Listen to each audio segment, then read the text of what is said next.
LGBTQA+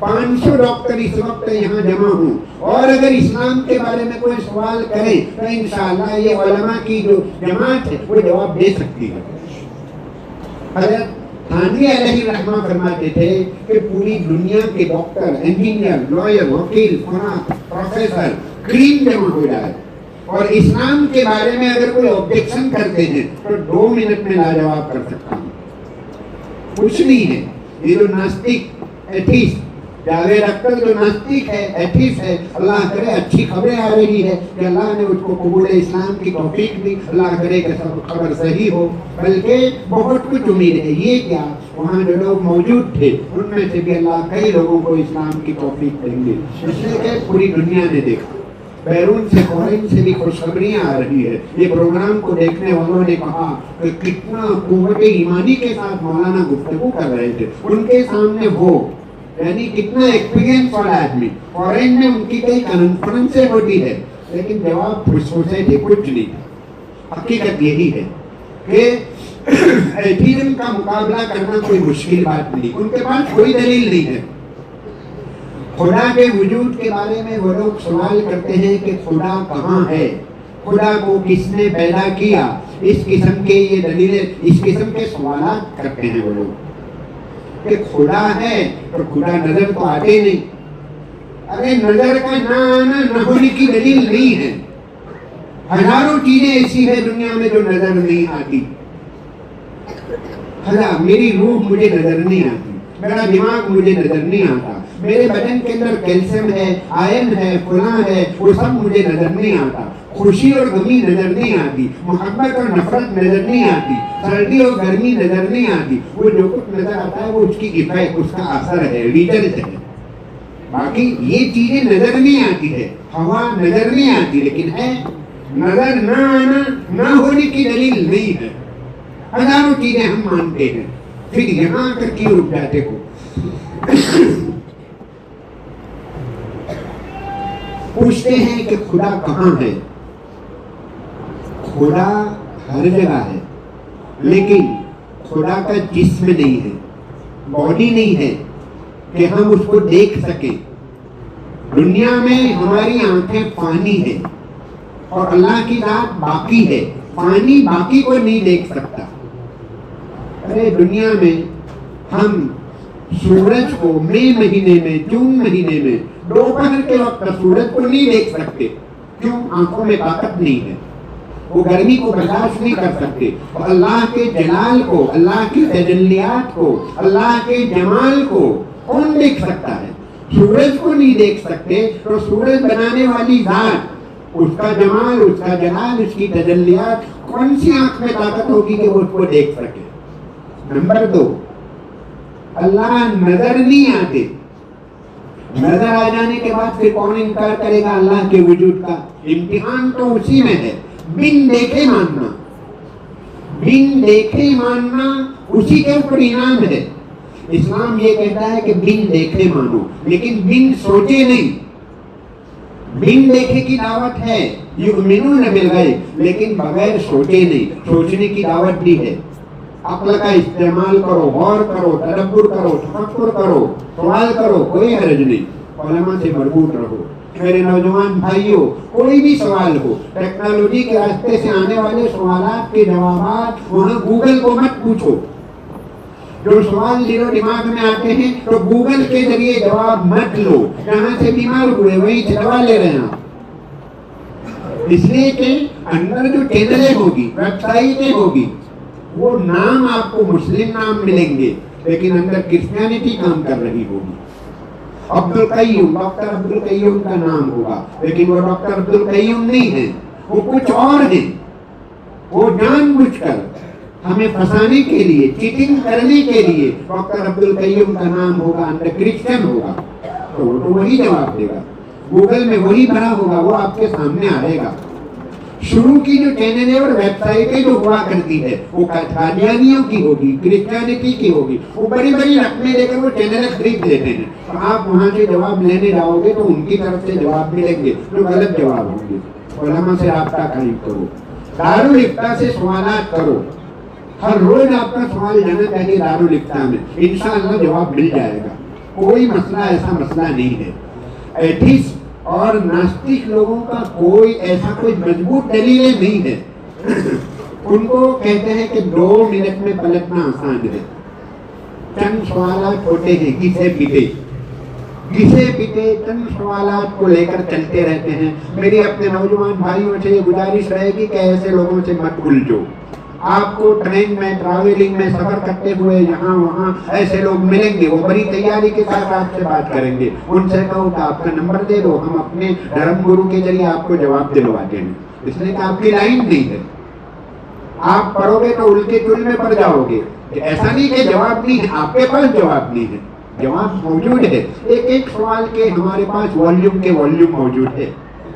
آپ مدرسوں میں آئیں، لائبریریوں میں آئیں، کتب خانوں کو دیکھیں تو آپ کو اندازہ ہوگا ایک تفسیر کی 200 جلدیں، 200 والیوم کی تفسیر کی کتاب، اور پھر بھی وہ لیکھک یہ نہیں کہہ سکتا کہ یہ لاسٹ اینڈ فائنل ہے. نہیں، قیامت تک قرآن مجید کی تفسیر کرنے والے تفسیر کرتے رہیں گے. اللہ نے قرآن مجید دیا ہے، قرآن مجید کی تلاوت کو لازم پکڑو. جو پڑھ رہے ہیں روزانہ وہ 5 منٹ کا اضافہ کرو. قرآن مجید کے تعلق میں 5 منٹ کا اضافہ کرنا ہے. نہیں پڑھتے ہیں وہ 5 منٹ پڑھاؤ، جو پڑھتے ہیں وہ 5 منٹ کا اضافہ کرو، وہ تعلق کو بڑھاؤ. اور دوسرے نمبر پر مساجد میں درس قرآن میں حاضری دو. کسی بھی حال میں اگر ایمان کو بچانا ہے، بہت نازک دور سے ہم لوگ گزر رہے ہیں. ہمارے دل و دماغ کو وساوس، خیالات اور اشکالات اور سوالات کا جنگل بنا دیا ہے ٹیکنالوجی نے. اگر اس زمانے میں اگر ہم علماء سے اور مفتیان کرام سے اگر رابطہ قائم نہیں کریں گے تو پھر ہمارا ایمان چھین جائے گا. ایمان کی حفاظت کے لیے محنت کرنی پڑے گی. اللہ نے ایسا قرآن مجید ہمارے ہاتھوں میں دیا ہے. دنیا یوں ہی اسلام نہیں قبول کرتی ہے. 85% لوگ اسلام قبول کرتے ہیں، وہ قرآن مجید کی بنیاد پر قبول کرتے ہیں. کہیں وہ گئے، کوئی ہوٹل میں ٹھہرے تھے، کوئی پروگرام میں گئے تھے، وہاں پر ہوٹل میں انہوں نے ان کا ہاتھ کہیں پر لگ گیا اور وہ قرآن مجید کھلا، وہ قرآن مجید پڑھنا شروع کیا اور ان کے دل و دماغ نے کہا کہ یہ تو میرے سوالات کا جواب ہے، یہ میرے سوالوں کا جواب ہے. ہمیں اصل میں اندازہ نہیں ہے کہ قرآن مجید کیا دولت ہے. ہم یہ سمجھتے ہیں قرآن مجید چھوٹے بچوں کے پڑھنے کی کتاب ہے. ہاں، ایسا نہیں ہے. میں نے جیسا کہ کہا یہ علم کی انتہا ہے، اس سے اوپر کوئی علم نہیں ہے. مثلا سائنس یہ بتلائے گی زمین کیا ہے، آسمان کیا ہے، ستارے کیا ہے، پہاڑ کیا ہے. لیکن سائنس آپ کو یہ نہیں بتا سکتی کہ زمین کیوں بنائی گئی ہے، آسمان کیوں ہے. وائی کا جواب نہیں ہے، واٹ کا جواب ہے ان کے پاس. واٹ کا جواب مل جائے گا، what is the earth, what is the sky. لیکن وائی، کیوں اس کائنات کو اللہ نے بنایا، اس کا جواب ان کے پاس نہیں ہے.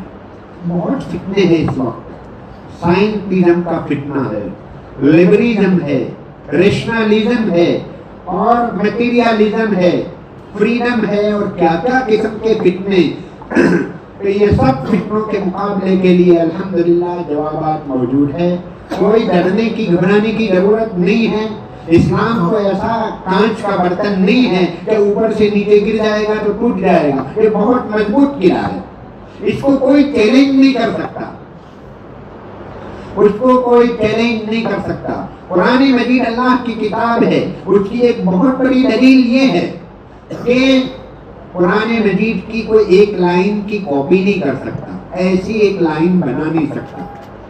انسان کی بناوٹ کی کاپی کرنا آسان، خدائی بناوٹ کی کاپی نہیں کر سکتے. آنکھ اللہ کی بناوٹ، چشمہ انسان کی بناوٹ. چشمے جیسے 1000 چشمے بنا سکتے ہیں کیونکہ انسان کی بناوٹ، لیکن آنکھ ایک خدائی بناوٹ ہے. بڑی سے بڑے میڈیکل، آپ امریکہ کے میڈیکل کے پاس چلے جائیں، وہ سب جواب دے دیں گے آپ کو کہ یہ پیدائشی کمی ہے، ہم اس کی ریکوری نہیں کر سکتے، ہم اس کی ٹریٹمنٹ نہیں کر سکتے. خدائی بناوٹ کا مقابلہ اور کاپی نہیں. تو یہ قرآن مجید خدائی بناوٹ ہے، آج بھی چیلنج ہے. اور دنیا میں کرسچنوں کے بڑے بڑے عربک کے ایکسپرٹ لوگ موجود ہیں. دمشق میں، فلسطین میں اور اسرائیل میں اور کن کن کنٹریوں کے اندر عربک کے بڑے بڑے پروفیسر ہیں، اور بنانے والوں نے، محنت کرنے والوں نے قرآن کا مقابلہ کرنے کی بہت کوششیں کی، ایک لائن نہیں بنا سکے۔ یہ دلیل ہے اس بات کی کہ یہ قرآن مجید اللہ کی کتاب ہے، اللہ کی کتاب ہے۔ دوسری کسی کتابوں کی ایسی حفاظت نہیں ہوئی، توریت زبور انجیل کی ایسی حفاظت نہیں ہوئی۔ کیوں؟ اس لیے کہ وہ ٹیمپریری، وقتی طور پر فکس ٹائم کے لیے آئی تھی اور خاص علاقے اور ایریے کے لیے آئی تھی، لیکن قرآن مجید قیامت تک کے لیے اور پوری دنیا کے لیے، پوری دنیا کے لیے، اور مشرق مغرب شمال جنوب پوری دنیا کے لیے اور قیامت تک آنے والے انسانوں کے لیے۔ اب کوئی نئی کتاب کی ضرورت نہیں۔ آپ نے دیکھا ہوگا ٹیلر کے پاس ایک عمر تک آدمی کپڑوں کا ناپ دیتا ہے، ایک عمر آ جانے کے بعد پھر کپڑے دے دیتے ہیں، وہ بنا لیتا ہے، پھر وہ رک جاتا ہے معاملہ اور پھر اسی کے مطابق چلتا رہتا ہے، اس میں ترمیم چینجنگ نہیں ہوتی ہے، آگے اوپر نہیں بڑھتا ہے، گھڑی بائیں بڑھے وہ الگ بات ہے، باڈی کبھی ایسی آگے پیچھے بڑھ جاتی ہے لیکن اوپر نہیں بڑھتا ہے۔ تو توریت زبور انجیل کا بھی وہی حال تھا، وہ بچپنا تھا، وہ ابتدائی عمر تھی انسانیت کی، تو اس وقت اس میں چینجنگ ہوتی رہی، لیکن اب اللہ نے ایسی کتاب ہدایت بھیج دی کہ ختم معاملہ، اب یہ قیامت تک چلے گی، جتنی قیامت تک کی ترقیاں آئے گی اتنی اس کی صداقت اور سچائی میں اضافہ ہوتا چلا جائے گا۔ سائنسی ترقیات کی وجہ سے اسلام پر کوئی اثر نہیں پڑتا، اسلام اور سائنس میں کوئی ایسے اس میں اپوزٹ نہیں ہے، دونوں کوئی اپوزٹ نہیں ہے، بلکہ سائنس خادمہ ہے، اسلام کی خدمت کرتی ہے۔ سائنسی ترقیات کی بنیاد پر کئی آیتوں کو سمجھنے میں مدد مل رہی ہے، دونوں میں کوئی ایسا ٹکراؤ نہیں ہے، لیکن یہ سمجھنا کہ سائنس جو بات کہے وہ قبول، وہ سچی بات اور باقی سب جھوٹی بات، یہ سائنٹزم ہے، یہ سائنس پرستی ہے، سائنس کی پوجا کرنا ہوا۔ ہم اپنی ریشنلزم یعنی عقل کی، میری عقل میں جو آئے گا وہ میں قبول کروں گا ورنہ نہیں۔ ارے جیسے میری آنکھ کی صلاحیت محدود ہے، لمیٹیڈ ہے، میری سننے کی صلاحیت لمیٹیڈ ہے، میں 1-8 کلومیٹر تک کی آواز سن سکتا ہوں، پیچھے والی آواز نہیں، میں اس کے پیچھے کیا ہے میری آنکھ نہیں دیکھ سکتی، تو عقل اس کی بھی لمیٹیشن ہے، اس کے اندر بھی جو سمجھنے کی صلاحیت رکھی ہے وہ ایک حد تک آدمی سمجھ سکتا ہے، باقی اس کے پیچھے والی چیزوں کو نہیں سمجھ سکتا۔ تو میری سمجھ میں نہ آنا یہ نہ ہونے کی دلیل نہیں ہے۔ بس انہی کلمات کے اوپر میں اکتفا کرتا ہوں۔ تو ایک تو میری نصیحت یہ ہوئی ہمارے حفاظ کرام سے، اور دوسرے نمبر پر قرآن مجید کی تلاوت کا پیغام کہ ہم قرآن مجید کی تلاوت کو بڑھائیں، تیسرے نمبر پر مساجد میں دروس قرآن کا سلسلہ جاری ہو۔ اللہ تبارک تعالیٰ ہماری مجلس کو قبول فرمائے۔ وآخر دعوانا الحمدللہ رب العالمین۔